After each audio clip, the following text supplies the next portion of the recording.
Hello everyone.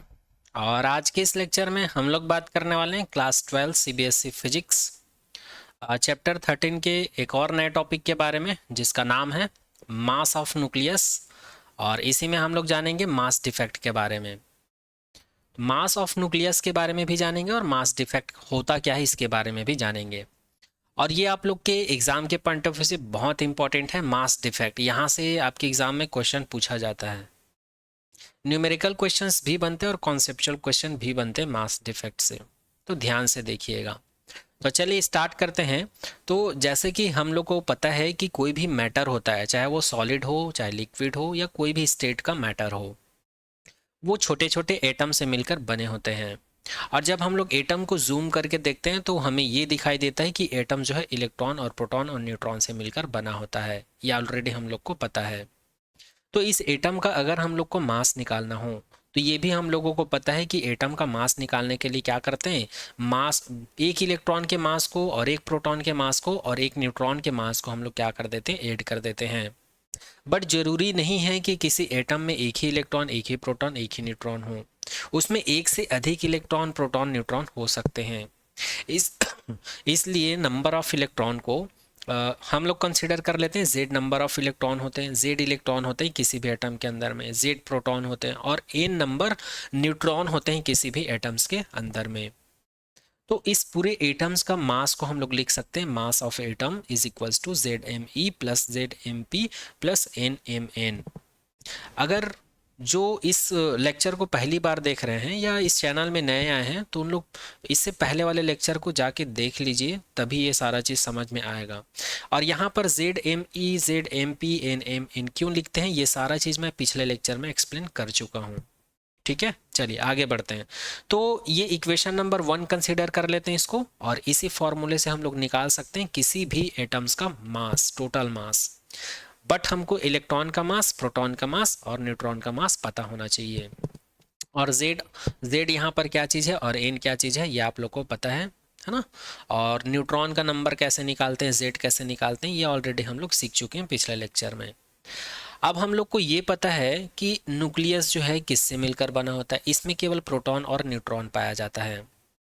तो किसी भी एटम्स के अंदर में उसके न्यूक्लियस का, केवल न्यूक्लियस का मास निकालना है तो हम लोग क्या करेंगे, प्रोटॉन के मास को और न्यूट्रॉन के मास को ऐड कर देंगे तो हमको क्या मिल जाएगा, न्यूक्लियस का मास मिल जाएगा।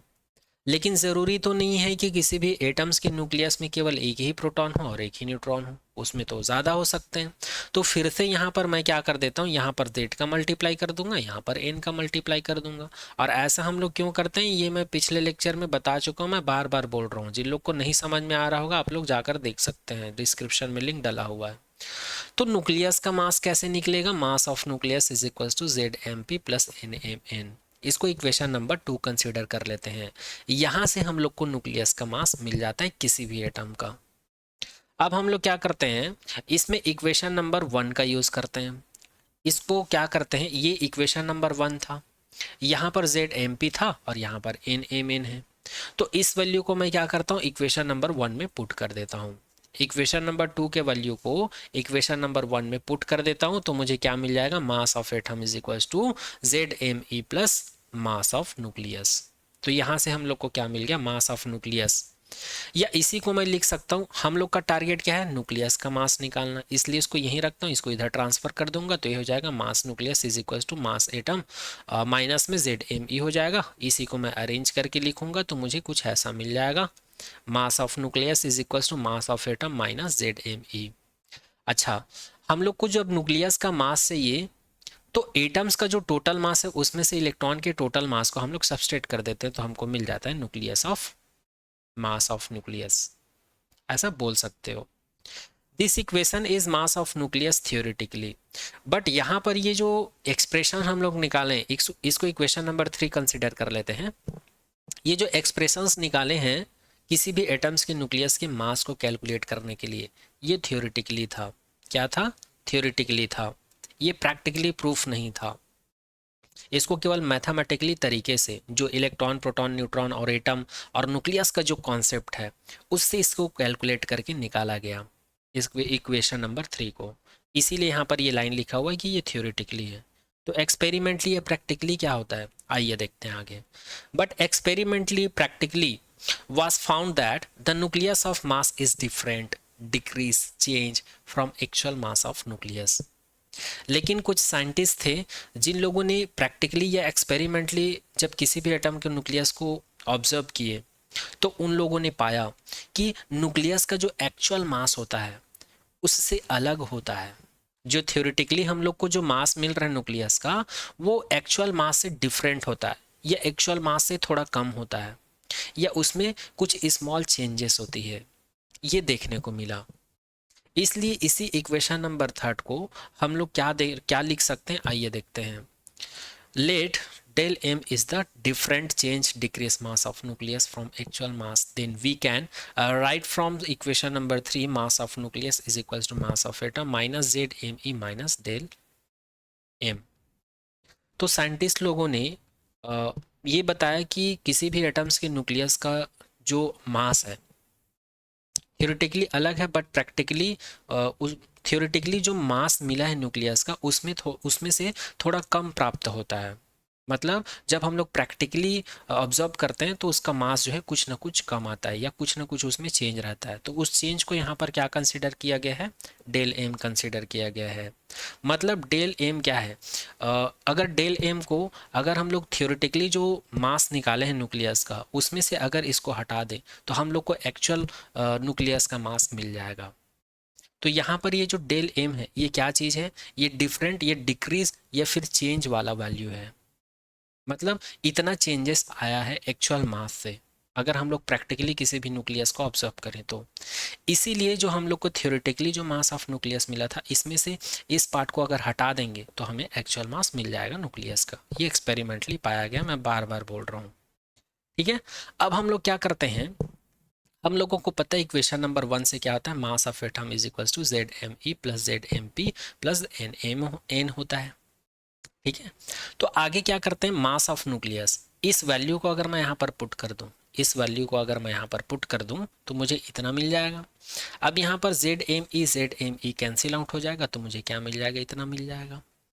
अब मैं डेल एम को यहीं इधर ट्रांसफ़र कर देता हूँ, मास ऑफ न्यूक्लियस को इधर ट्रांसफ़र कर देता हूँ तो डेल एम का वैल्यू मिल जाता है Z M P plus N M N minus mass of nucleus. और इसी को हम लोग लिख सकते हैं, इसी को, ये जो डेल एम है यहाँ पर जो डेल एम है इसी को कहा जाता है मास डिफेक्ट। इसी को क्या कहा जाता है, मास डिफेक्ट कहा जाता है।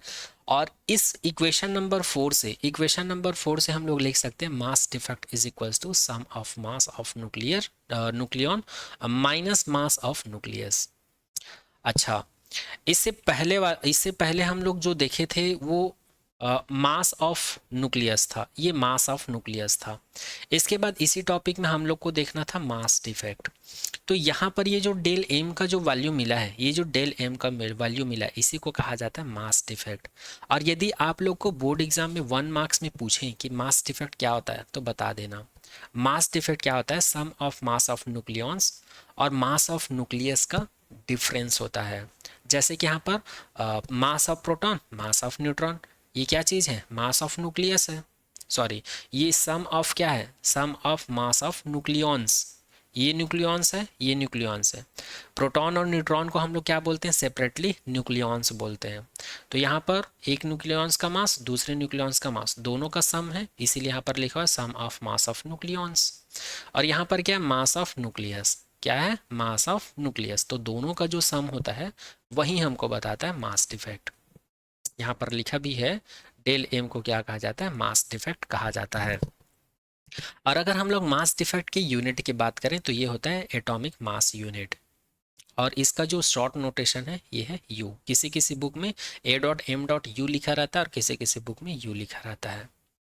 Using equation number 3 we can write equation number 4 in the following terms. जो इक्वेशन नंबर 3 है, इक्वेशन नंबर 3 क्या था एक बार मैं दिखा देता हूँ। इक्वेशन नंबर 3 ये था और अभी हम लोग को मिला है इक्वेशन नंबर 4, ये है।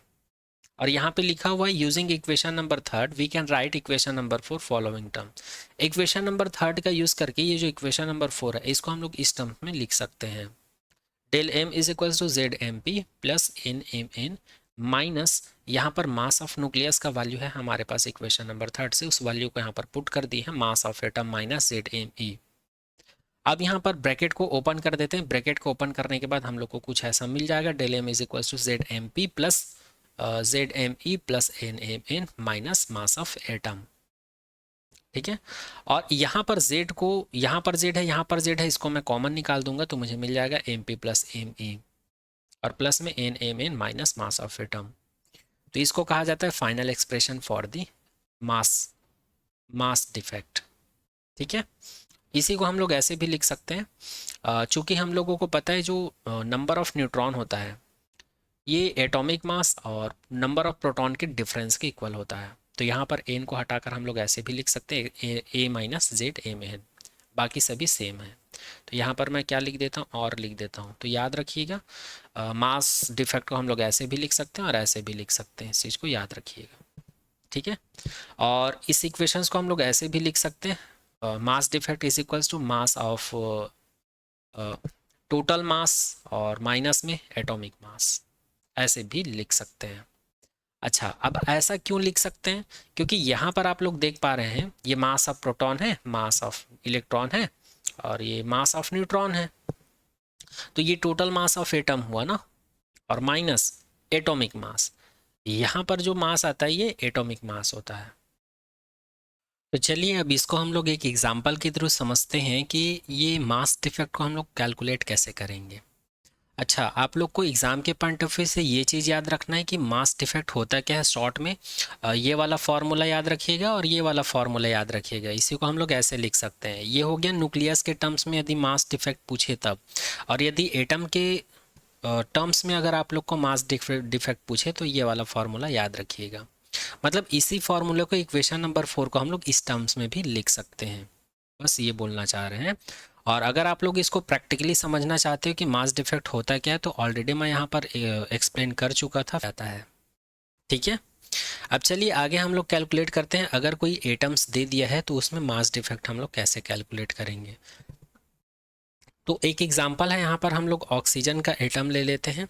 तो और ऑक्सीजन का पता ही है आप लोगों को, एटॉमिक नंबर कितना होता है 8 होता है, और एटॉमिक मास कितना होता है 16 होता है। तो यहाँ पर ए का वैल्यू क्या है 16 है, और यहाँ पर जेड या पी का वैल्यू हम लोग निकाले तो ये हो जाएगा 8। और अगर हम लोग नंबर ऑफ न्यूट्रॉन की बात करें तो ये कितना हो जाएगा, 8 में से 16 को सब्ट्रैक्ट कर देंगे तो ये 8 ही आएगा।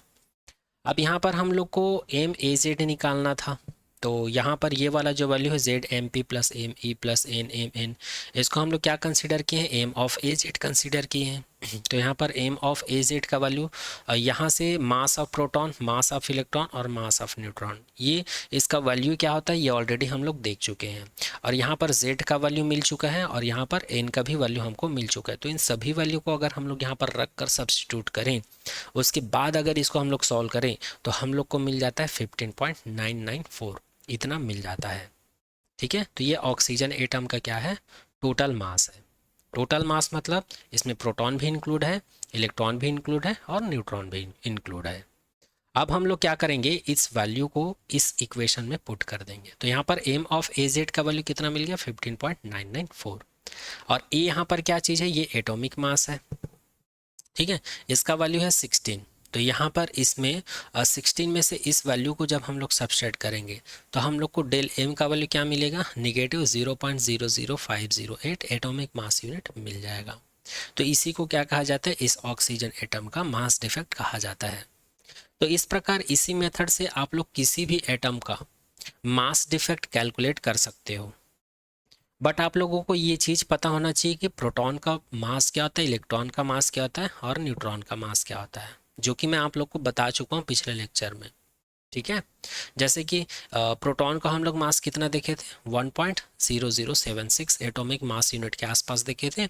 उसी प्रकार हम लोग न्यूट्रॉन का देखे थे 1.078 एटॉमिक मास यूनिट, ऐसा अप्रॉक्स कुछ देखे थे, पिछले लेक्चर में डिस्कस किए थे। तो इन सभी वैल्यू को हम लोग सब्सटीट्यूट करेंगे तभी हम लोग के वैल्यू मिलेगा। और यही चीज़ आप लोग को सभी एटम्स के लिए जब मास डिफेक्ट कैलकुलेट करेंगे तो यही चीज़ करना है। तो यहाँ से आप लोगों को केवल और केवल ये फॉर्मूला याद रखना है मास डिफेक्ट निकालने के लिए।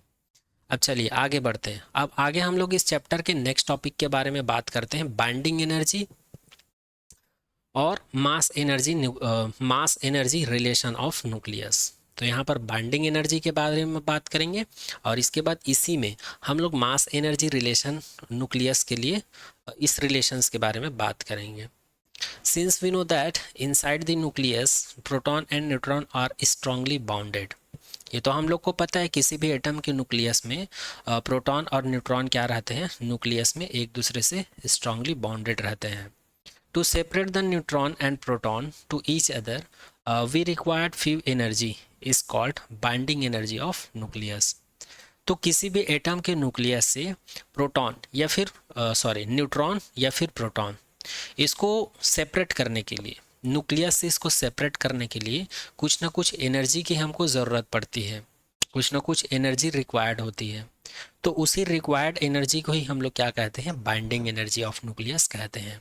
एक बार और रिपीट करता हूँ, जो कि हम लोगों को पता है किसी भी एटम के न्यूक्लियस में प्रोटॉन और न्यूट्रॉन क्या रहते हैं, एक दूसरे से बॉन्डेड रहते हैं स्ट्रांगली। तो उस न्यूक्लियस से न्यूट्रॉन या फिर प्रोटॉन, इसको सेपरेट करने के लिए हमको कुछ एनर्जी की ज़रूरत पड़ती है। तो इसको सेपरेट करने के लिए जितनी एनर्जी की ज़रूरत हमको पड़ती है, उसी एनर्जी को क्या कहते हैं, बाइंडिंग एनर्जी ऑफ न्यूक्लियस कहते हैं। Expression for binding energy. चलिए अब हम लोग बाइंडिंग एनर्जी के रिलेशंस की बात करते हैं, या इसी को मास एनर्जी रिलेशन भी कहा जाता है। तो ऑलरेडी हम लोग निकाल चुके हैं एक एक्सप्रेशन मास डिफेक्ट का, Z M P plus M E plus A minus Z M N minus M atoms, atomic mass. तो ये चीज़ हम लोग निकाल चुके हैं अभी कुछ देर पहले, ये हमारे पास है। बट ये इक्वेशन जो है क्या बताता है, एटम्स का मास डिफेक्ट बताता है। Equation number 1, mass defect for atom, but if you want to write nucleus only them Z M E neglect from equation number 1। ये वाला जो मास डिफेक्ट है ये एटम्स के टर्म्स में है, बट हम लोग केवल न्यूक्लियस के लिए मास डिफेक्ट निकालना चाहते हैं। तो हम लोगों को क्या करना पड़ेगा, यहाँ पर ये जो इलेक्ट्रॉन वाला टर्म है इसको हटाना पड़ेगा। ये न्यूक्लियस वाला टर्म्स को जब हम लोग नेगलेक्ट करेंगे तो हम लोग इसी इक्वेशंस को क्या लिख सकते हैं, del M is equal to Z M P plus N M N minus M atom लिख सकते हैं। इसको हम लोग इक्वेशन नंबर 2 कंसिडर कर लेते हैं। अब हम लोगों को पता है आइंस्टाइन इक्वेशन, आइंस्टाइन इक्वेशन पता है, एनर्जी जो है मास और स्पीड ऑफ लाइट के स्क्वायर के मल्टीपल के इक्वल होता है। तो यहाँ पर मास को हम लोग डेल एम से रिप्लेस कर देंगे और ई को हम लोग ई बी से रिप्लेस कर देंगे। ई बी से रिप्लेस इसलिए किए ताकि हम लोग को पता चले कि यहाँ पर जिस एनर्जी की बात कर रहे हैं वो कौन सी एनर्जी है, बाइंडिंग एनर्जी है। और यहाँ पर जिस मास के बारे में हम लोग बात कर रहे हैं वो नॉर्मल मास नहीं है, बल्कि ये क्या है, मास डिफेक्ट है। ये हमको पता चल सके, इसलिए यहाँ पर एम को इससे रिप्लेस करेंगे और ई को इससे रिप्लेस करेंगे। तब इसी इक्वेशन को हम लोग लिख सकते हैं E B is equal to del M C square. अब हम लोग क्या करते हैं, इक्वेशन नंबर 2 का वैल्यू यहाँ पर लाकर सब्सटीट्यूट करते हैं। तो हम लोग को बाइंडिंग एनर्जी मिल जाता है E B is equal to bracket में Z M P plus N M N minus M atom bracket C square. इसको इक्वेशन नंबर 3 कंसिडर कर लेते हैं, आगे बढ़ते हैं। तो फाइनली हम लोग को बाइंडिंग एनर्जी का एक्सप्रेशन इतना मिल गया था, इक्वेशन नंबर 3 नाम दिए थे इसको। This equation number 3 is expression for the binding energy for the nucleus of any atom. तो ये वाला जो इक्वेशन नंबर 3 है ये हमको, ये क्या चीज़ है, बाइंडिंग एनर्जी है। ये बाइंडिंग एनर्जी का एक्सप्रेशन है किसी भी एटम्स के न्यूक्लियस के लिए। If we don't want ignore Z M E then equation number 3 will be. अच्छा, ये इक्वेशन हम लोग को तब मिला था जब हम लोग क्या किए थे, किसी भी एटम्स में केवल न्यूक्लियस के लिए बाइंडिंग एनर्जी की बात कर रहे थे, और यहाँ पर हम लोगों ने इलेक्ट्रॉन के मास को इग्नोर किए थे। और अगर हम लोग उसको इग्नोर करना नहीं चाहते हैं तब इसी इक्वेशंस को हम लोग क्या लिख सकते हैं, E B is equal to Z M P plus M ई।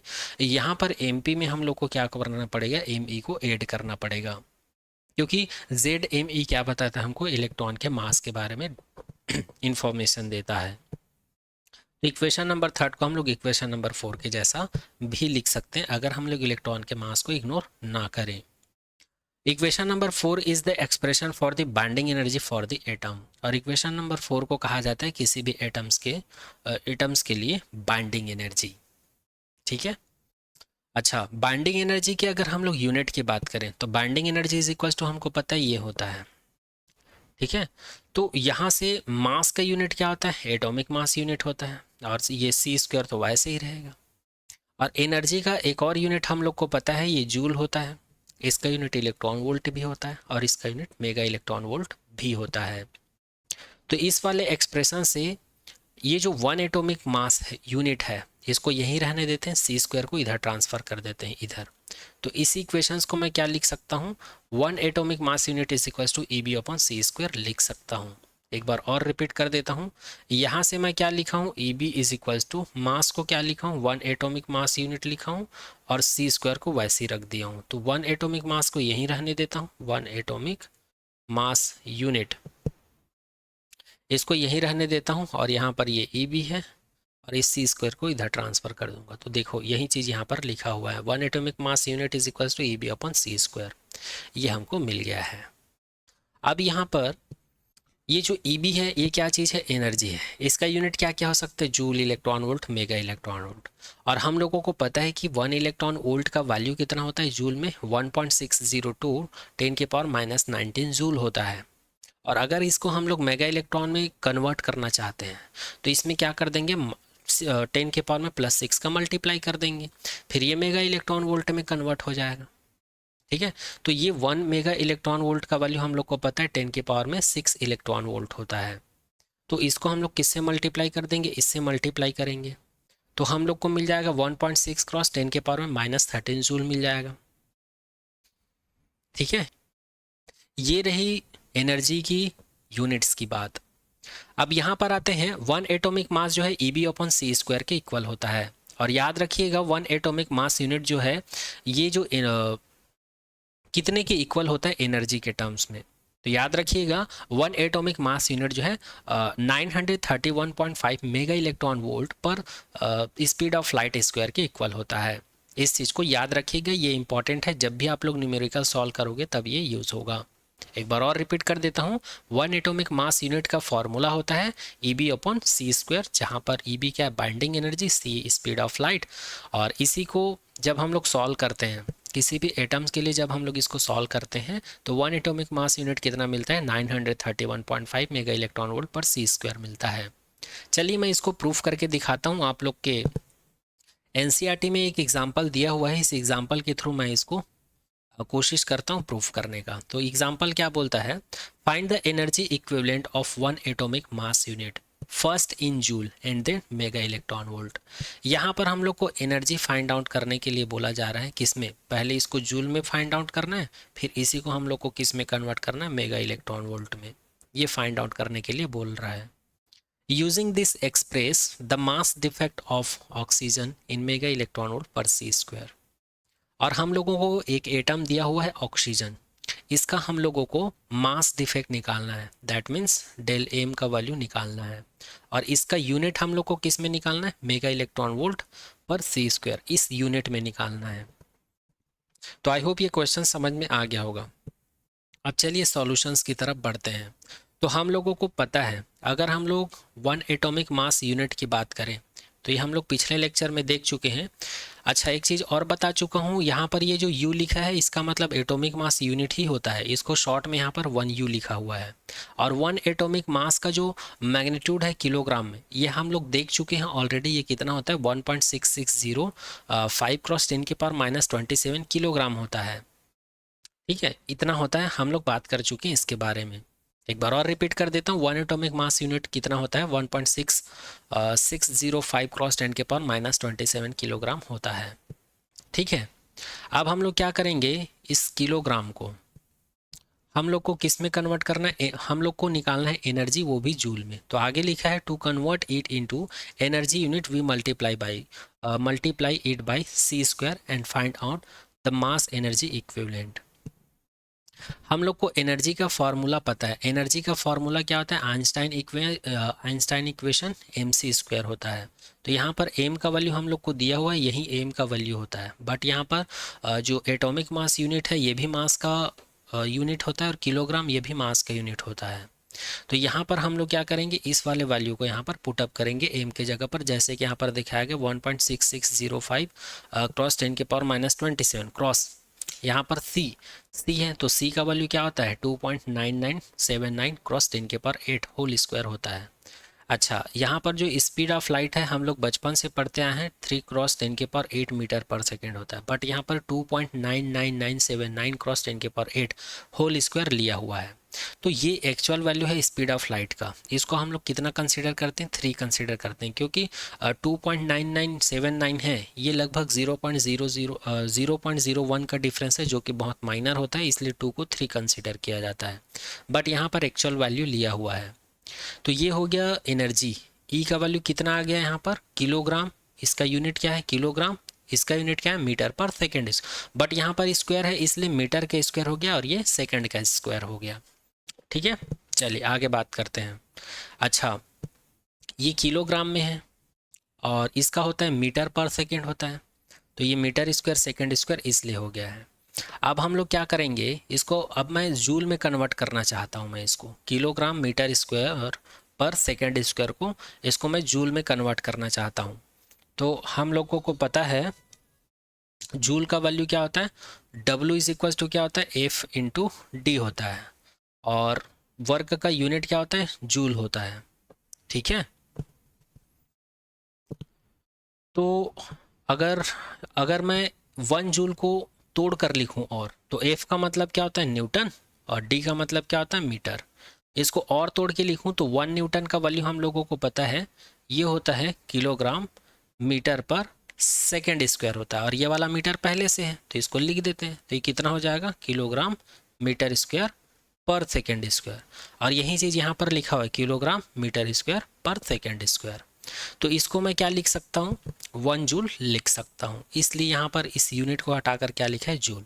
और इन दोनों को मल्टीप्लाई करने के बाद, हमको क्या मिल जाता है, ये 10 की पावर 8 है, तो 2 से मल्टीप्लाई होगा तो 16 हो जाएगा, और यहाँ पर 10 की पावर -27 है, तो यहाँ पर 10 की पावर -10 बच जाएगा, और यहाँ पर इन दोनों को मल्टीप्लाई करेंगे तो हम लोग को मिल जाएगा 1.4924 मिल जाएगा। अब हम लोग यहाँ पर जूल को क्या करेंगे, इलेक्ट्रॉन वोल्ट में कन्वर्ट करना है। अच्छा, यहाँ पर पहला आंसर हमारा आ गया है, हम लोग को एनर्जी का वैल्यू निकालना था जूल में। अब इसी एनर्जी को हम लोग को मेगा इलेक्ट्रॉन वोल्ट में कन्वर्ट करना है। तो सबसे पहले जूल को हम लोग इलेक्ट्रॉन वोल्ट में कन्वर्ट करते हैं, और जूल को इलेक्ट्रॉन वोल्ट में कन्वर्ट करने के लिए किससे मल्टीप्लाई करते हैं। अच्छा, 1 इलेक्ट्रॉन वोल्ट 1.602 क्रॉस 10 के पावर -19 जूल के इक्वल होता है, तो यहाँ पर 1 जूल का वैल्यू निकालेंगे तो कितना हो जाएगा, इसको इधर ट्रांसफर कर देंगे, अर्थात इस वाले वैल्यू को हम लोग को डिवाइड करना पड़ेगा इससे, 1.602 क्रॉस 10 के पावर -19 से इसको डिवाइड कर देंगे, तो ये जूल जो है इलेक्ट्रॉन वोल्ट में कन्वर्ट हो जाएगा। ठीक है, एक बार और रिपीट कर देता हूँ, यहाँ जूल है, यहाँ पर कुछ नहीं है, मतलब 1 जूल है। तो 1 जूल को मैं क्या लिख सकता हूँ, इसको इधर ट्रांसफर करूंगा तो 1 जूल को मैं क्या लिख सकता हूँ, 1/1.602 क्रॉस 10 के पावर -19 लिख सकता हूँ, ये नीचे आ जाएगा। तो 1 जूल की जगह पर 1 इससे रिप्लेस कर देता हूँ, तो ये आ गया। ठीक है, अब हम लोग इसको सॉल्व करेंगे तो यहाँ पर ये और ये कैंसिल आउट हो जाएगा, सॉरी फॉर दैट, ये 10 के पावर -10 है, कैंसिल आउट नहीं होगा, ये ऊपर चला जाएगा तो +19 हो जाएगा, और ये -10 है, तो 19 में से 10 को हम लोग सब्सट्रैक्ट करेंगे तो हम लोग को 10 के पावर 9 मिल जाएगा, क्योंकि 10 के पावर -19 है, ये ऊपर चला जाएगा तो +19 हो जाएगा, और +19 में -10 करोगे तो +9 मिलेगा, तो 10 के पावर 9 हो गया। और इन दोनों को जब हम लोग सॉल्व करेंगे तो हम लोग को मिल जाएगा 0.9315 मिल जाएगा। ठीक है, और ये इलेक्ट्रॉन वोल्ट है, लेकिन हम लोग को तो मेगा इलेक्ट्रॉन में निकालना है। अब हम लोग क्या करते हैं, इलेक्ट्रॉन वोल्ट को मेगा इलेक्ट्रॉन में कन्वर्ट करने के लिए 10 की देखो 1 mega electron volt is equal to कितना होता है, 10 के पावर +6 इलेक्ट्रॉन वोल्ट होता है। मुझे 1 इलेक्ट्रॉन वोल्ट का वैल्यू चाहिए, तो इस 10 को मैं इधर ट्रांसफ़र कर देता हूँ। तो जब मैं 10 के पावर +6 को इधर ट्रांसफ़र करूँगा तो ये हो जाएगा 1/10 के पावर में 6 हो जाएगा, और राइट हैंड साइड में क्या हो जाएगा, 1 इलेक्ट्रॉन वोल्ट। तो 1 इलेक्ट्रॉन वोल्ट को क्या लिख सकता हूँ, 1/10 के पावर 6 लिख सकता हूँ। तो यहाँ पर मैं इसको क्या कर देता हूँ, 1/10 के पावर 6 से मल्टीप्लाई, अर्थात ये हो जाएगा 9315 हो जाएगा, और 10 के पावर 9 हो जाएगा। और यहाँ पर हम लोग इसको क्या किए हैं, 1 2 3 4, इसको यहाँ पर पॉइंट को हटाकर हम लोग क्या किए, 1000 से डिवाइड कर दिए, क्योंकि यहाँ पर 1 2 3 4 1 2 3 4 ये आ गया है, यह भी इलेक्ट्रॉन वोल्ट में है। अब इसको मेगा इलेक्ट्रॉन में कन्वर्ट करने के लिए हम लोग 10 के पावर 1/10 के पावर 6 का इसमें मल्टीप्लाई करेंगे, तो इसको हम लोग क्या लिख सकते हैं, अभी भी इसको इलेक्ट्रॉन वोल्ट में ही लिखे हैं, मेगा इलेक्ट्रॉन वोल्ट में कन्वर्ट नहीं किए हैं। अभी हम लोग इस चीज़ को सॉल्व कर रहे हैं, इस चीज़ को सॉल्व कर रहे हैं। इसको हम लोग इलेक्ट्रॉन वोल्ट के टर्म्स में ऐसा लिख सकते हैं। अब यहाँ पर मेगा इलेक्ट्रॉन वोल्ट में कन्वर्ट करने के लिए इसमें क्या किए हैं, 10⁶ का मल्टीप्लाई करेंगे, तब ये मेगा इलेक्ट्रॉन वोल्ट में कन्वर्ट हो जाएगा, और ये कट जाएगा तो हमको मिल जाएगा 903.1.5 मेगा इलेक्ट्रॉन वोल्ट मिल जाएगा। और ये वाला टर्म्स हमको कहाँ से मिला, इसको सॉल्व करने पर ही मिला। यहाँ पर पॉइंट को हटाएं तो ये आया है, यहाँ पर 10⁹ है, यहाँ पर 1 2 3 4। इसको हम लोग 10⁻, क्या लिख सकते हैं, इसको हम लोग लिख सकते हैं, अगर एक ज़ीरो को मैं यहाँ पर लगा दूँ तो यहाँ पर 3 बचेगा, और 10⁻³ को मैं जब इससे सब्सट्रैक्ट कर दूंगा तो मुझे मिल जाएगा 10⁻⁶। और जब मैं इलेक्ट्रॉन वोल्ट को मेगा इलेक्ट्रॉन में कन्वर्ट करूंगा तो 10⁻⁶ से इसको डिवाइड करना पड़ेगा, तो 10⁻⁶ और 10⁻⁶ कैंसिल आउट हो जाएगा, तो मुझे मिल जाएगा इतना, और जो बच गया उसको इधर लिख दिए हैं। तो ये निकल गया एनर्जी का वैल्यू मेगा इलेक्ट्रॉन वोल्ट में। तो हमारा दूसरा आंसर भी कंप्लीट होता है। अब तीसरा आंसर हम लोग को क्या निकलना है, इस एग्जाम्पल में मास डिफेक्ट निकालना है, और वो भी कौन से यूनिट में निकालना है, मेगा इलेक्ट्रॉन वोल्ट पर स्पीड ऑफ लाइट स्क्वायर, इस टर्म्स में निकालना है। तो ऑलरेडी हम लोग को पता है, अच्छा ये जो मेगा इलेक्ट्रॉन वोल्ट है इसको हम लोग इस टर्म्स में भी लिख सकते हैं।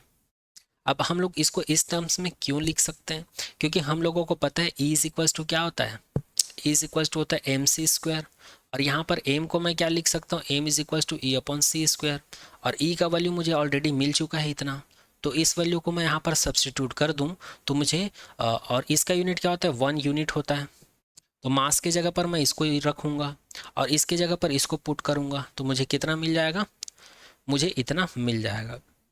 ठीक है, आई होप आप लोग को समझ में आ रहा होगा। फिर भी अगर कुछ डाउट रह जाता है तो प्लीज़ कमेंट सेक्शन में कमेंट कर दीजिएगा, है ना। एक बार और रिपीट कर देता हूँ, एनर्जी का वैल्यू हम लोग को इतना मिल चुका है, ठीक है, मिल चुका है। हम लोग को ये रिलेशन पता है, E इक्वल्स टू mc² होता है। इसको मैं क्या लिख सकता हूँ, m को यहीं रखता हूँ, c² को इधर ट्रांसफ़र करता हूँ, तो m इक्वल्स टू मुझे मिल जाएगा E/c² मिल जाएगा। अब यहाँ पर E का वैल्यू मेरे पास कितना है, इतना है, तो इसको यहाँ पर सब्सटीट्यूट करूँगा तो मुझे ये मिल गया, और ये c² वैसे ही रहेगा। और ये जो मास है इसको हम लोग क्या लिख सकते हैं, 1 यूनिट लिख सकते हैं, या 1 एटॉमिक मास लिख सकते हैं। तो इस प्रकार से इसको हम लोग ऐसा भी लिख सकते हैं। अब मुझे क्या निकालना है, ऑक्सीजन का मास डिफेक्ट निकालना है। तो ऑक्सीजन का मास डिफेक्ट तो ऑलरेडी मैं कैलकुलेट करके बता चुका हूँ कि इसका मास डिफेक्ट कितना आता है, 0.13691 यूनिट आता है एटॉमिक मास यूनिट में। और अगर हम लोग इसको मेगा इलेक्ट्रॉन वोल्ट में कन्वर्ट करना चाहते हैं तो हम लोग इससे मल्टीप्लाई कर देंगे, इसका 931.5 मेगा इलेक्ट्रॉन वोल्ट पर c², इससे मल्टीप्लाई कर देंगे। फिर मास डिफेक्ट का वैल्यू किस में आ गया, मेगा इलेक्ट्रॉन वोल्ट पर c² में आ गया।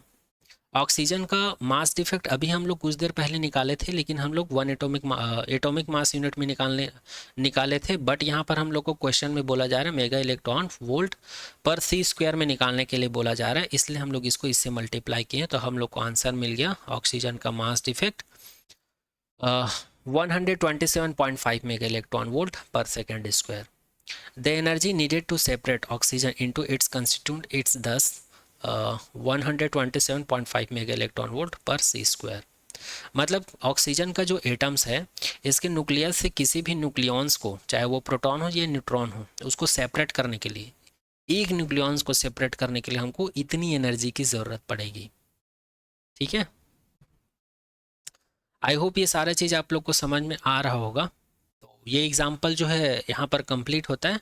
चलिए आगे बढ़ते हैं। अब आगे हम लोग बात करते हैं इस चैप्टर के नेक्स्ट टॉपिक के ऊपर, जिसका नाम है binding energy per nucleons. Binding energy per nucleons, और इसी में बात करेंगे हम लोग it's variation with mass number. ये जो बाइंडिंग एनर्जी पर न्यूक्लियॉन है इसमें जो चेंजेस होता है, क्या होता है चेंजेस, किसके रिस्पेक्ट में होता है, एटॉमिक मास यूनिट के रिस्पेक्ट में होता है, सॉरी एटॉमिक मास नंबर के रिस्पेक्ट में होता है, उसको हम लोग देखेंगे। चलिए आगे बढ़ते हैं। The average energy required to release a nucleons from the nucleus is called binding energy per nucleons. तो यहाँ पर बाइंडिंग एनर्जी पर न्यूक्लियॉन्स का मतलब क्या होता है, ये एक प्रकार की एवरेज एनर्जी होती है। क्या होती है, एवरेज एनर्जी होती है। किस लिए, किसी भी न्यूक्लियस से न्यूक्लियॉन्स को रिलीज करने के लिए, बाहर निकालने के लिए। जिस प्रकार बाइंडिंग एनर्जी किसी न्यूक्लियस से एक न्यूक्लियॉन्स को बाहर निकालने के लिए रिक्वायर्ड एनर्जी है, उसी प्रकार बाइंडिंग एनर्जी पर पर न्यूक्लियॉन्स क्या है, एवरेज एनर्जी है, एवरेज रिक्वायर्ड एनर्जी है, किसके लिए, किसी भी न्यूक्लियस से एक न्यूक्लियॉन्स को बाहर निकालने के लिए। Binding energy per nucleons is proportional to the stability of the nucleus. किसी भी एटम्स के न्यूक्लियस की बाइंडिंग एनर्जी पर न्यूक्लियॉन्स का मैग्नीट्यूड जितना ज़्यादा होगा या वैल्यू जितना ज़्यादा होगा, उस न्यूक्लियस की स्टेबिलिटी उतनी ही ज़्यादा होगी, ऐसा बोला जा रहा है इसमें। और अगर हम लोग इसी को मैथमेटिकली समझें, अगर हम लोग बाइंडिंग एनर्जी पर न्यूक्लियॉन्स को मैथमेटिकली समझें तो इसको डिनोट किया जाता है, बाइंडिंग एनर्जी पर न्यूक्लियॉन्स को EBN से डिनोट किया जाता है, और मैथमेटिकली लिखा जाता है EB/A। क्या लिखा जाता है, EB/A। तो यहाँ पर ये जो डेफिनेशन लिखा है इसे को मैथमेटिकली ऐसे लिखा जाता है। और हम लोगों को पता है EB का वैल्यू क्या होता है, इतना होता है, ये हम लोग निकाल चुके हैं ऑलरेडी। तो इस वैल्यू को अगर मैं यहाँ पर इक्वेशन नंबर 1 में सब्स्टिट्यूट कर दूँ तो मुझे क्या मिल जाएगा, EBN is equals to ZMP plus NMN minus M atom bracket में C², ये इतना आ जाएगा। या इसी इक्वेशंस को हम लोग ऐसे भी लिख सकते हैं, EBN इज इक्वल्स टू, इसको मैं अगर सेपरेट कर दूँ, यहाँ पर कितने टर्म्स हैं, 1 2 3 टर्म्स हैं, तो 3 टर्म्स के साथ अगर ए को मैं सेपरेट करके लिखूं तो ऐसा मिल जाएगा मुझे। तो इस इक्वेशंस को हम लोग ऐसा भी लिख सकते हैं, इसको हम लोग इस वाले इक्वेशंस को इक्वेशन 1 कंसिडर कर लेते हैं, इसको इक्वेशन नंबर 2 और इसको इक्वेशन नंबर 3 कंसिडर कर लेते हैं। तो इसी इक्वेशन नंबर 3 को ही कहा जाता है बाइंडिंग एनर्जी पर न्यूक्लियॉन्स। तो किसी भी एटम्स का बाइंडिंग एनर्जी पर न्यूक्लियॉन्स निकालने के लिए हमको क्या चाहिए, एटॉमिक मास चाहिए, ठीक है, या पूरे एटम्स का मास चाहिए, यहाँ पर Z का वैल्यू चाहिए, MP का वैल्यू चाहिए, N का वैल्यू चाहिए, MN का वैल्यू मिले चाहिए। फिर हम लोग easily binding energy per nucleons calculate कर लेंगे किसी भी एटम्स का। आप लोग घबराइए नहीं, आप लोग बस इत्मीनान से आगे पढ़ते जाइए, मैं आगे आप लोग को बताऊंगा किसी भी एटम्स का EBN का वैल्यू कैसे कैलकुलेट करते हैं, ठीक है। अब हम लोग नेक्स्ट बात करते हैं इसी टॉपिक के अंदर में, एक छोटा सा टर्म है बाइंडिंग एनर्जी पर न्यूक्लियॉन्स को समझने के लिए ये टर्म्स जानना जरूरी है, जिसको हम लोग बोलते हैं पैकिंग फ्रैक्शन। तो पैकिंग फ्रैक्शंस क्या होता है, मास डिफेक्ट पर nucleons is called packing fraction. तो जो मास डिफेक्ट होता है पर न्यूक्लियॉन्स में, पर न्यूक्लियॉन्स में क्या होता है, जो मास डिफेक्ट होता है उसी को क्या कहा जाता है, पैकिंग फ्रैक्शन कहा जाता है। और मास डिफेक्ट का मैग्नीट्यूड क्या होता है, वैल्यू क्या होता है, ये तो हम लोग देख चुके हैं, M/A(Z) माइनस A/A, जहाँ पर A एटॉमिक मास है और ये वाला मास क्या है, पूरे एटम्स का मास होता है, जिसमें इलेक्ट्रॉन प्रोटॉन न्यूट्रॉन तीनों इंक्लूड होता है। अब आगे देखते हैं, तो ये होता है पैकिंग फ्रैक्शन, इसको याद रखिएगा, ये केवल फॉर्मूला है। आगे बात करते हैं relation between binding energy per nucleons और पैकिंग फ्रैक्शन। तो बाइंडिंग एनर्जी पर न्यूक्लियॉन्स और पैकिंग फ्रैक्शंस के बीच क्या रिलेशन होता है, इसकी बात करते हैं। तो बाइंडिंग एनर्जी पर न्यूक्लियॉन्स हमको पता है Z/A MP प्लस A-, यहाँ पर जो N है इसको हम लोग लिख सकते हैं A-Z/A MN माइनस यहाँ पर M एटम है, इसको मैं M लिख लेता हूँ, और अपॉन में A है, ये C², ये है हमारे पास यहाँ से इक्वेशन नंबर 3 से, ठीक है।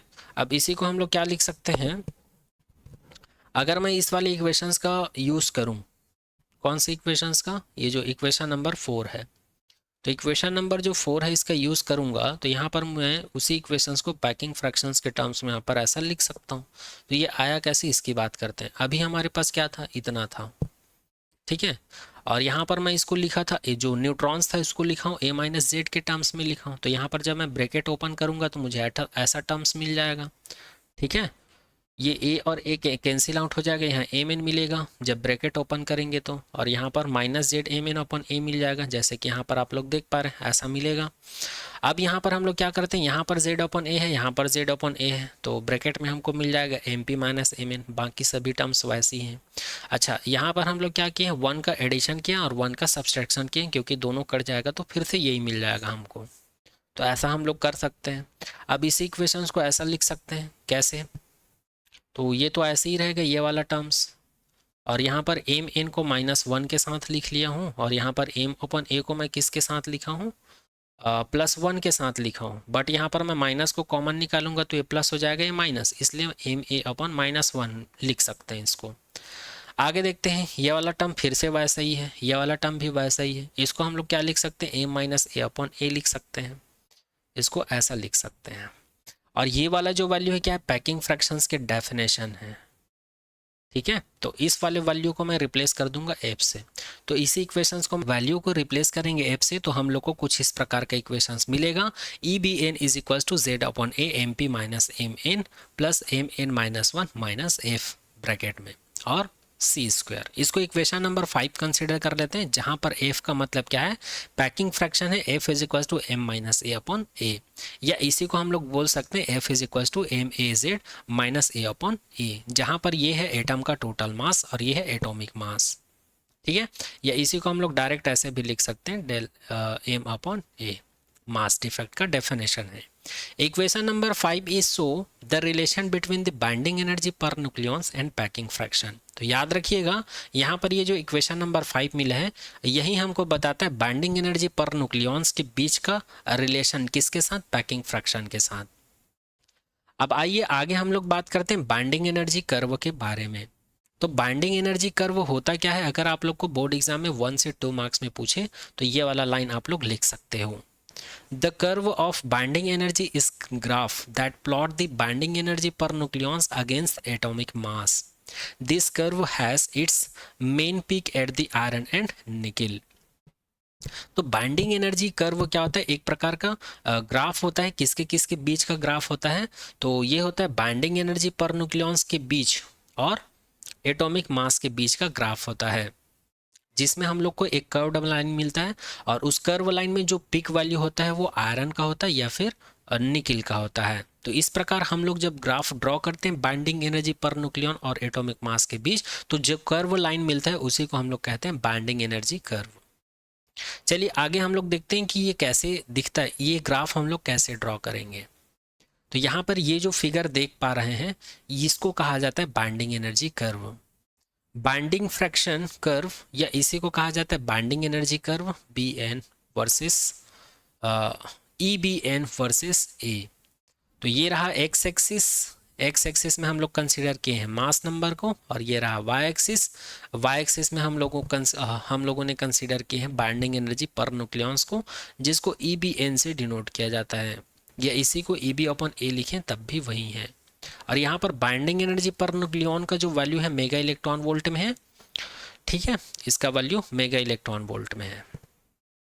और यहाँ पर हम लोगों ने एक्स एक्सिस में जो वैल्यू ले रखे हैं, इसका यूनिट है 0, 25, 50, 75, 100, 125। और बाइंडिंग एनर्जी पर न्यूक्लियॉन्स का जो हम लोग वैल्यू लिए हैं वो है 0, 2, 4, 6, 8, 10। ठीक है, तो ये रहा स्केल। और जब हम लोग यहाँ पर जब ग्राफ ड्रॉ करते हैं तो हम लोग को कुछ इस प्रकार का ग्राफ देखने को मिलता है। ठीक है, इसको अगर हम लोग रफली ड्रॉ करें तो एक बार ड्रॉ करके बता देता हूँ मैं ये कैसे ड्रॉ होगा, ये है ना। चलिए आगे बढ़ते हैं, एक बार ड्रॉ करके बता देता हूँ कि इसको ड्रॉ कैसे करना है। जैसे कि हम लोग कंसिडर कर लेते हैं ये एक्स एक्सिस है,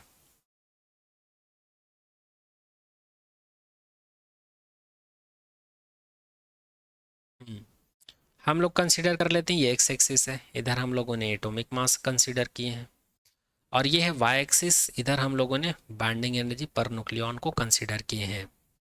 जब हम इन दोनों के बीच ग्राफ ड्रॉ करते हैं तो कुछ एटम्स ऐसे होते हैं 20 से नीचे का, जैसे कि ये 0 है और यहाँ से यहाँ तक ले लेते हैं हम लोग 20। तो 0 से 20 के बीच जो एलिमेंट्स होते हैं वो लाइट न्यूक्लियाइस होते हैं। जो एलिमेंट्स होते हैं उनका न्यूक्लियाई कैसे होते हैं, न्यूक्लियस कैसा होता है, लाइट न्यूक्लियाई कैरी करते हैं। तो उसके लिए हम लोग को ऐसा शार्प लाइन देखने को मिलता है। बट एक कंडीशन आता है, एक कंडीशन ऐसा आता है जहाँ से बाइंडिंग एनर्जी पर न्यूक्लियॉन का जो वैल्यू है ये वेरी होने लगता है, ये कुछ प्रकार का वेरिएशंस दिखाता है। फिर ये इंक्रीज डिक्रीज होते हुए फिर इंक्रीज होता है, फिर ये डिक्रीज होता है, कुछ इस प्रकार का ग्राफ देखने को मिलता है। तो ये वेरिएशंस जो है, ये जो ग्राफ हम लोग ड्रॉ किए हैं, इस प्रकार का जो वेरिएशंस दिखाई देता है किसके किसके बीच, बाइंडिंग एनर्जी पर न्यूक्लियॉन्स और एटॉमिक मास के बीच, तो इसी कर्व्ड लाइन को क्या कहा जाता है, बाइंडिंग एनर्जी पर न्यूक्लियॉन कर्व कहा जाता है, या बाइंडिंग एनर्जी कर्व कहा जाता है इसी को। अब हम लोग देखते हैं कि एटॉमिक मास और बाइंडिंग एनर्जी के बीच जब ये कर्व लाइन ड्रॉ करते हैं तो ऐसे कौन कौन से एलिमेंट है जिससे ये वेरी होता है, और कहाँ पर किस एलिमेंट के लिए हम लोग को मैक्सिमम वैल्यू और किसके लिए हम लोग को मिनिमम बाइंडिंग एनर्जी देखने को मिलता है। तो इसी ग्राफ को अगर हम लोग वैल्यू सहित देखें तो यही ग्राफ जो है हम लोग को कुछ इस प्रकार से दिखाई पड़ेगा, जैसे कि आप लोग यहाँ पर देख सकते हैं। अगर मैं लाइट न्यूक्लियाइज की बात करूँ तो ये 0 से 20 से लेकर 0 से 20 तक एटॉमिक मास ऐसे एलिमेंट्स जिनका एटॉमिक मास जो है कहाँ से कहाँ तक होते हैं, 0 से 20 के बीच में होता है। ऐसे न्यूक्लियाई कौन कौन से होते हैं, जैसे कि ये आइसोटॉप्स है हाइड्रोजन का, ये भी हाइड्रोजन का आइसोटॉप्स है, ये लिथियम है, ये हीलियम है और कार्बन है। अच्छा, यहाँ पर ये जो हीलियम है, लिथियम है और ये हाइड्रोजन का जो आइसोटॉप है, ये सभी क्या है 20 से नीचे का एटॉमिक मास वाला एलिमेंट है। तो इस प्रकार का जो न्यूक्लियाई होता है इसको कहा जाता है, ये सभी लाइट न्यूक्लियाइज होते हैं। कैसे न्यूक्लियाई होते हैं, लाइट न्यूक्लियाइज होते हैं। और यही लाइट न्यूक्लियाइज जो है यहाँ पर nuclei prone, light nuclei prone बोलते हैं। प्रोन मतलब ये फ्यूजन का प्रोसेस करने के लिए ये रेडी होते हैं। या फ्यूजन्स की जो न्यूक्लियर घटना होती है, फ्यूजन क्या होती है, एक फिनोमिनन है जो न्यूक्लियस में घटित होता है। तो जो फ्यूजन घटना होती है ये किस वजह से होता है, ये इन्हीं लाइट न्यूक्लियाइज की वजह से घटित होता है। और ये ऐसे न्यूक्लियाइज है जिसका मास नंबर जो है 20 से नीचे होता है। और जब हम लोग इसका बाइंडिंग एनर्जी पर न्यूक्लियॉन्स के साथ मास नंबर का जब हम लोग इन सभी एलिमेंट्स के लिए ग्राफ देखते हैं तो यहाँ पर हम लोग को शार्प लाइन देखने को मिलता है, ये आप लोग देख सकते हैं। और जैसे ही हीलियम से और आगे बढ़ते हैं तो हीलियम का बाइंडिंग एनर्जी यहाँ पर कितना होता है, 6 से 8 मेगा इलेक्ट्रॉन के बीच में होता है हीलियम का जो बाइंडिंग एनर्जी पर न्यूक्लियॉन है। फिर यहाँ पर ये वेरी होता है। फिर लिथियम का क्या होता है, हीलियम से बाइंडिंग एनर्जी पर न्यूक्लियन कम होता है। इसके बाद ये फिर आगे बढ़ता है, फिर यहाँ पर वेरिएशन होता है, फिर ये आगे बढ़ते जाते हैं। फिर यहाँ पर हम लोग को जो maximum binding energy per nucleon देखने को मिलता है वो आयरन का देखने को मिलता है, जिसका एटॉमिक मास नंबर कितना होता है, 56 होता है। फिर हम लोग आगे बढ़ते जाते हैं तो हम लोग को ये सारा एलिमेंट देखने को मिलता है। तो यहाँ से क्वेश्चन कैसे बनता है आपके बोर्ड एग्जाम में, तो यहाँ पर जो पॉसिबल क्वेश्चंस है उसको मैं यहीं पर लिख दिया, एक बार डिफाइन कर देता हूँ। बाइंडिंग एनर्जी कर्व से आप लोग को फर्स्ट क्वेश्चन जो बनता है तो वो बनता है न्यूक्लियर फ्यूजन की जो घटना घटित होती है ये किस वजह से होता है। तो बोल देना 20 से नीचे वाले जो लाइट न्यूक्लियाइज होता है ये रिस्पॉन्सिबल होते हैं न्यूक्लियर फ्यूजन के लिए। और आप लोगों को पूछेंगे न्यूक्लियर प्रोन का मतलब क्या है, तो बोल देना ऐसे लाइट न्यूक्लियाइज जो क्या रहते हैं, न्यूक्लियर फ्यूजन्स की घटना को घटित कराने के लिए रेडी रहते हैं, उसको बोले जाते हैं न्यूक्लियाइन प्रोन। ठीक है, आगे बात करते हैं। अगर मोस्ट स्टेबल की बात करें, ऐसा कौन सा एलिमेंट है जिसका न्यूक्लियाई क्या होता है, मोस्ट स्टेबल होता है। क्योंकि मैं पहले ही बता चुका हूँ बाइंडिंग एनर्जी कर्व के थ्रू भी हम लोग बता सकते हैं कि कौन सा न्यूक्लियाई स्टेबल है और कौन सा नहीं है। तो बाइंडिंग एनर्जी कर्व के अकॉर्डिंग अगर मोस्ट स्टेबल एलिमेंट्स या न्यूक्लियाई की बात करें तो वो कौन सा है, आयरन है। ठीक है, और अगर आप लोगों को एक चीज और पूछा जाए कि बाइंडिंग एनर्जी कर्व के अकॉर्डिंग ऐसे कौन से एलिमेंट्स हैं जो न्यूक्लियर फिजन के लिए रिस्पॉन्सिबल होते हैं, तो वो होते हैं, कौन होते हैं, 125 से आगे जिसका मास नंबर क्या होता है 125 या 150 से अबो होता है। ये सभी किसके लिए, ये सभी क्या होते हैं, हैवी न्यूक्लियाइड होते हैं। और ये हैवी न्यूक्लियाइड जो होते हैं ये न्यूक्लियर फिजन के लिए रिस्पॉन्सिबल होते हैं। जैसे कि इसका सबसे बड़ा एग्जाम्पल है, अच्छा एग्जाम्पल है यूरेनियम। यूरेनियम एक प्रकार की हैवी न्यूक्लियस है। वैसे ही थेलियम होता है, टंगस्टन होता है, ठीक है, थोरियम होता है, ये सभी क्या है, हैवी न्यूक्लियाइड है। तो ये हैवी न्यूक्लियाइड की वजह से यहाँ पर क्या होता है, न्यूक्लियर फिजन्स की घटना घटित होती है। आप लोग घबराइए नहीं, ये न्यूक्लियर फिजन होता क्या है, न्यूक्लियर फ्यूजन होता क्या है, इन सभी के बारे में आगे हम लोग सेपरेट अच्छे से चर्चा करेंगे इस बारे में। अभी आप लोग को बाइंडिंग एनर्जी कर्व समझना है। तो यहाँ पर ये कर्व का शेप कैसे मिल रहा है, कहाँ पर ये वेरी कर रहा है, इसको आप लोग को याद रखना है। और ये वाला जो वेरिएशन है ये कैसे वेरी हो रहा है, ये बाइंडिंग एनर्जी पर न्यूक्लियन के मैग्नीट्यूड की वजह से वेरी हो रहा है, क्योंकि इसका सभी का बाइंडिंग एनर्जी जो है डिफरेंट डिफरेंट होता है। अभी मैं आप लोग को बताऊंगा कि इसका बाइंडिंग एनर्जी कैसे कैलकुलेट करते हैं, वो तो फॉर्मूला मैं बता चुका हूँ। मैं यहाँ पर डायरेक्ट वैल्यू बताऊंगा कि बाइंडिंग एनर्जी कितना कितना होता है इन सभी एलिमेंट्स का, फिर आप लोग को समझ में आ जाएगा कि ये ग्राफ हमको ऐसा क्यों मिला है। ठीक है, अब चलिए हम लोग ये बाइंडिंग एनर्जी कर्व है, इससे हम लोग को क्या क्या रिजल्ट मिलता है उसके बारे में हम लोग बात करते हैं। पहला रिजल्ट ये मिलता है कर्व हैज मैक्सिमम। तो ये कर्व को देखने पर, ध्यान से देखने पर हम लोग को ये पता चलता है कि यहाँ पर मैक्सिमम वैल्यू कितना है, 8.75 मेगा इलेक्ट्रॉन वोल्ट है, जिसको हम लोग 8.8 कंसीडर कर सकते हैं, क्योंकि 7 पॉइंट है, 7.5 पॉइंट है ना। और ये किसके लिए मिला है, जिसका एटॉमिक मास नंबर कितना था, 56। तो ये कौन सा एलिमेंट है, किसका न्यूक्लियाइड है, तो ये आयरन का न्यूक्लियाइड है। यहाँ पर इस बाइंडिंग एनर्जी कर्व से मैं उन्हीं चीज को पॉइंट आउट किया जो आप लोग के बोर्ड एग्जाम में पूछे जाते हैं 1 मार्क्स या 2 मार्क्स में। नेक्स्ट है, यहाँ पर हम लोग मैक्सिमम कर्व की बात कर रहे हैं ना, तो एक ये हो गया जो आयरन का न्यूक्लियाइड है। सेकेंड है 7.6 मेगा इलेक्ट्रॉन वोल्ट, तो ये किसके लिए है, 238 एटॉमिक मास वाला, और ये किसका है, यूरेनियम का होता है, जैसे कि यहाँ पर आप लोग देख सकते हैं ये है यूरेनियम। सेकेंड रिजल्ट ये निकलता है binding energy per nucleon is approximate constant for the, अच्छा यहाँ पर बाइंडिंग एनर्जी पर न्यूक्लियन जो है कांस्टेंट होता है, लगभग कांस्टेंट होता है, कंप्लीट कांस्टेंट नहीं। ये वाला एलिमेंट यहाँ से यहाँ तक, उसी को यहाँ पर बोला गया है। ए का वैल्यू 30 से लेकर 170, ये 25 है, 30 को हम लोग अप्रॉक्स यहाँ पर कंसीडर कर लेते हैं। तो यहाँ से लेकर 170 का वैल्यू लगभग यहाँ तक आएगा, यहाँ तक। तो ये वाला जो एलिमेंट है यहाँ से लेकर, ठीक है, यहाँ से लेकर यहाँ तक अप्रॉक्सीमेट, इसका जो बाइंडिंग एनर्जी लगभग सेम होता है या कांस्टेंट होता है, हम बोल सकते हैं 0.1 0.12 ऐसा टाइप का डिफरेंस, माइनर डिफरेंस आता है, लेकिन वो माइनर होता है, इसलिए हम लोग उसको क्या कर सकते हैं, इक्वल कांस्टेंट कंसीडर कर सकते हैं। ठीक, और यहाँ पर जो एटॉमिक मास जो है 0 से बड़ा और 20 से नीचे का होता है, मतलब 0 से 20 के बीच का होता है, मतलब यहाँ से यहाँ तक के बीच का होता है। तो यहाँ के लिए बाइंडिंग एनर्जी हमको कैसा मिलता है, शार्प दिखाई देता है। ये तो मैं पहले ही बता चुका हूँ, जैसे यहाँ से यहाँ तक हम लोग देखें या यहाँ से हम लोग यहाँ तक देखें, तो यहाँ तक हम लोग को लगभग बाइंडिंग एनर्जी पर न्यूक्लियन जो है शार्प दिखाई देता है। 20 तक बोले तो 20 तक बोले तो यहाँ कार्बन तक ले सकते हैं इसको, है ना। नेक्स्ट रिजल्ट देखते हैं 30 से नीचे जो भी एलिमेंट्स का न्यूक्लियाई है, ये कैसे न्यूक्लियाई होते हैं, लाइट न्यूक्लियाइस होते हैं। और 170 के ऊपर वाला ये है 175, तो ये है 170 और ये है 175, तो 170 के ऊपर वाला जो न्यूक्लियाइड है, मतलब ये सभी न्यूक्लियाइड क्या होते हैं, हैवी न्यूक्लियाई होते हैं। और यही न्यूक्लियाइड क्या होते हैं, न्यूक्लियर फिजन के लिए रिस्पॉन्सिबल होते हैं। और ये जो लाइट न्यूक्लियाई है ये जो है न्यूक्लियर फ्यूजन के लिए रिस्पॉन्सिबल होते हैं।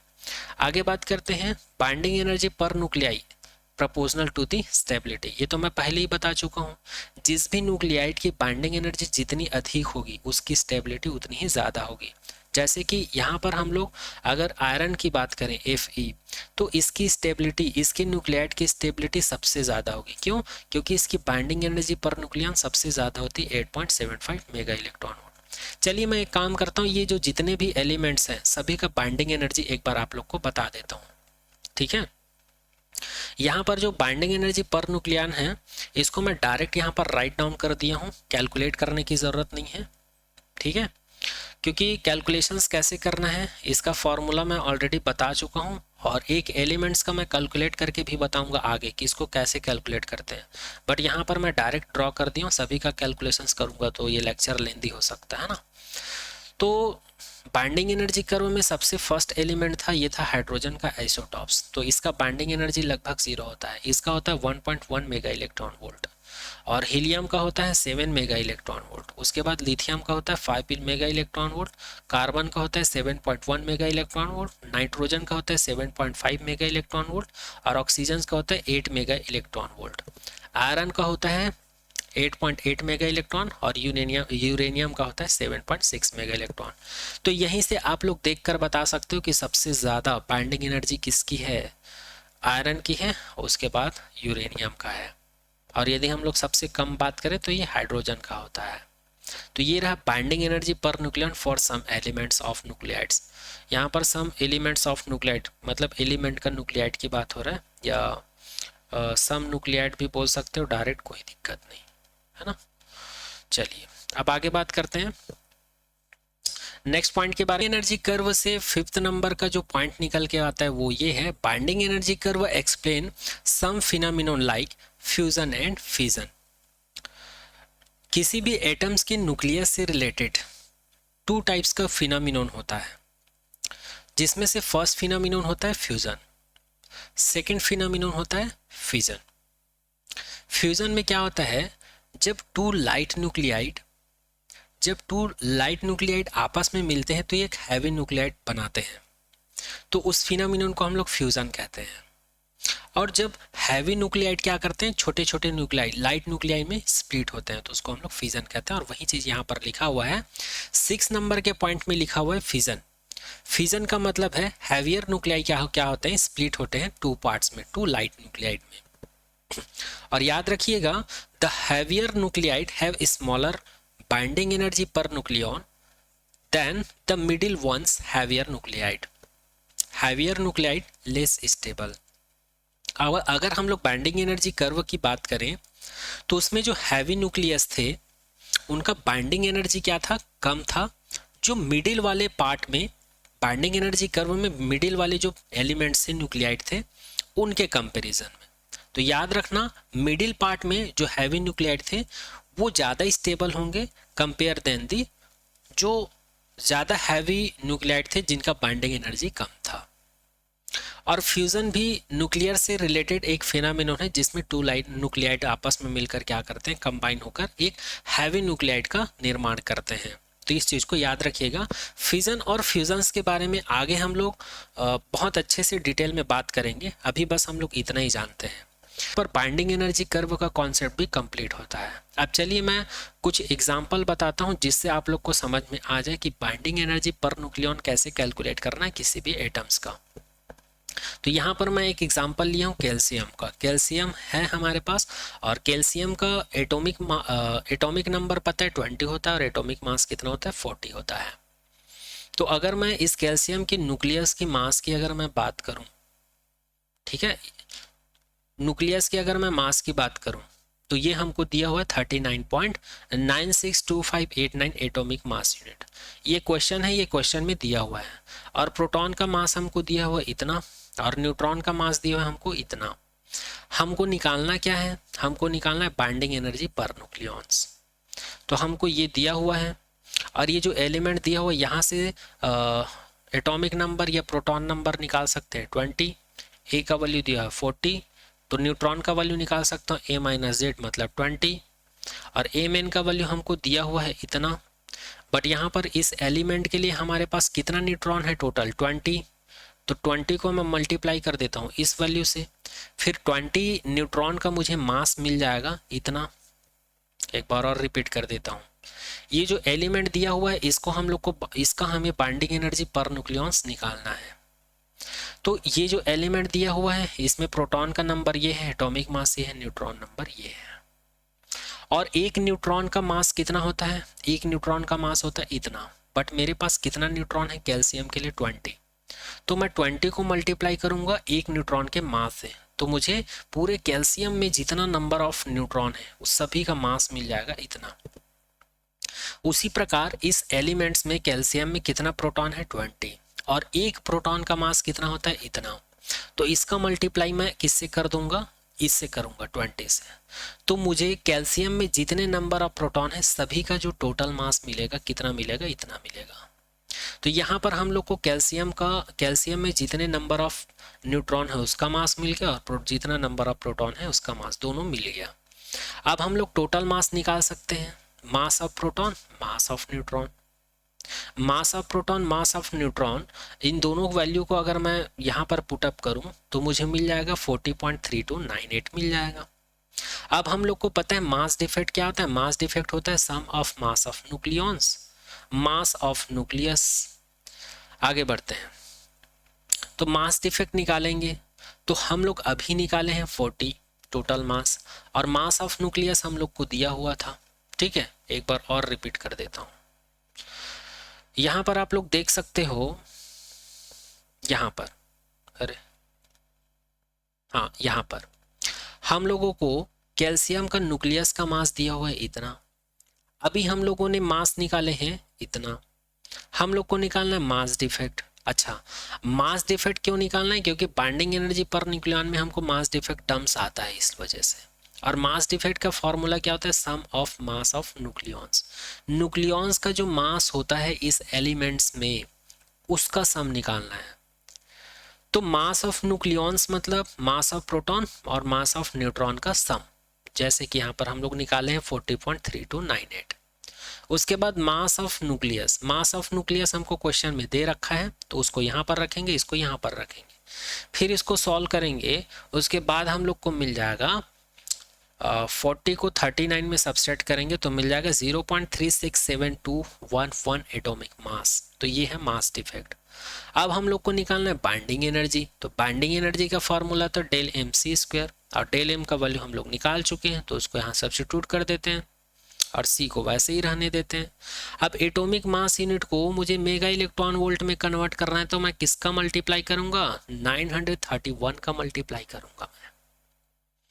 जब मैं एटॉमिक मास यूनिट को मेगा इलेक्ट्रॉन वोल्ट में कन्वर्ट करूंगा तो मैं 931 का मल्टीप्लाई करूंगा, तो मेगा इलेक्ट्रॉन पर सी स्क्वायर आएगा, सी स्क्वायर कैंसिल आउट हो जाएगा, तो मुझे मिल जाएगा इतना। अब फिर यहाँ पर किसी किसी को कंफ्यूजन होगा कि 1 एटॉमिक मास यूनिट को मेगा इलेक्ट्रॉन में कन्वर्ट कैसे करते हैं। तो मैं कुछ देर पहले बताया था कि इसको हम लोग इससे 1 एटॉमिक मास जो है इतने के इक्वल मिला था, उसी चीज़ को मैं यहाँ पर सब्स्टिट्यूट किया हूँ, इसको प्रूफ भी करके बताया था मैं। तो हमको ये मिल गया। हमको निकालना है बाइंडिंग एनर्जी पर न्यूक्लियॉन्स। तो इसका फॉर्मूला हम लोग को पता है EB अपन ए। EB का वैल्यू निकाल चुके हैं, ए का वैल्यू क्वेश्चन में दे रखा, मतलब ए का वैल्यू भी हम लोग निकाल चुके हैं 40। ठीक है, ये क्वेश्चन में दे रखा है। तो EB का वैल्यू यहाँ से सब्स्टिट्यूट करेंगे, ए का वैल्यू हमारे पास है 40। अब इन दोनों को जब हम लोग सॉल्व करेंगे तो मिलेगा 341.87 अपन 40, और जब इसको सॉल्व करेंगे तो मिल जाएगा 8.547 मेगा इलेक्ट्रॉन वोल्ट। तो इसी को क्या कहा जाता है?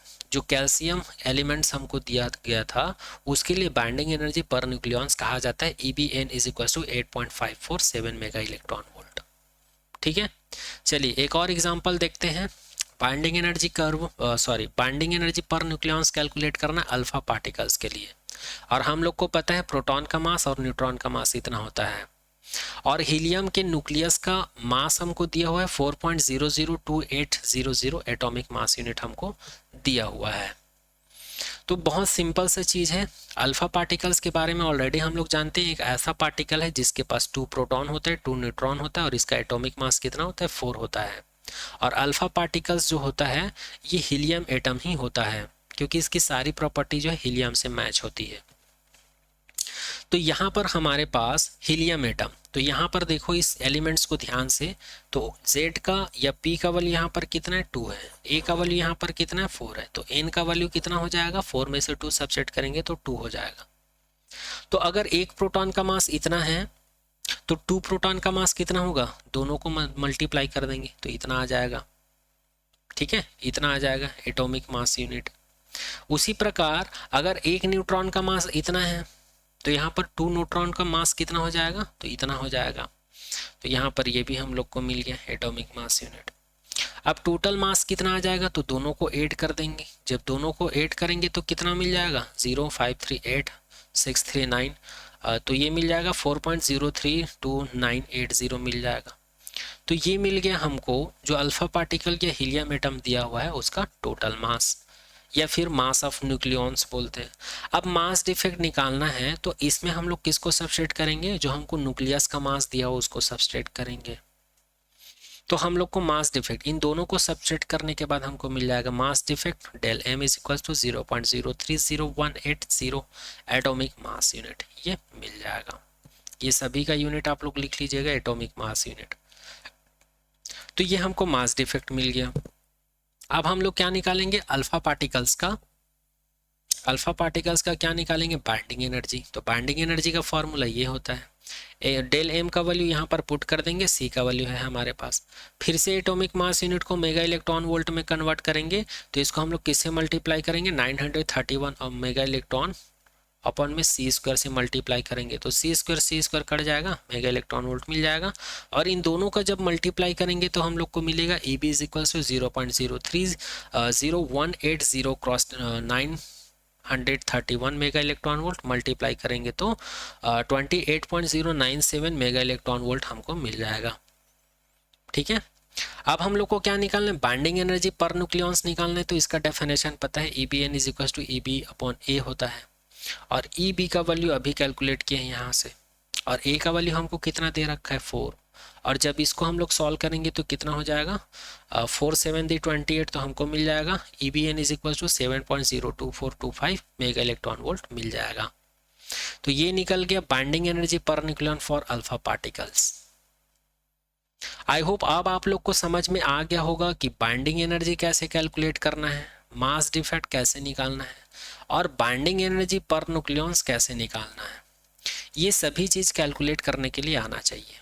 ठीक है, आई होप ये सारा पॉइंट आप सभी को समझ में आ गया होगा। फिर भी अगर कुछ डाउट रह जाता है तो प्लीज़ कमेंट सेक्शन में कमेंट कर दीजिएगा। तो आज के लेक्चर में यहीं तक करते हैं, मिलते हैं आने वाले नेक्स्ट लेक्चर में एक नए टॉपिक के साथ। Thank you so much to all.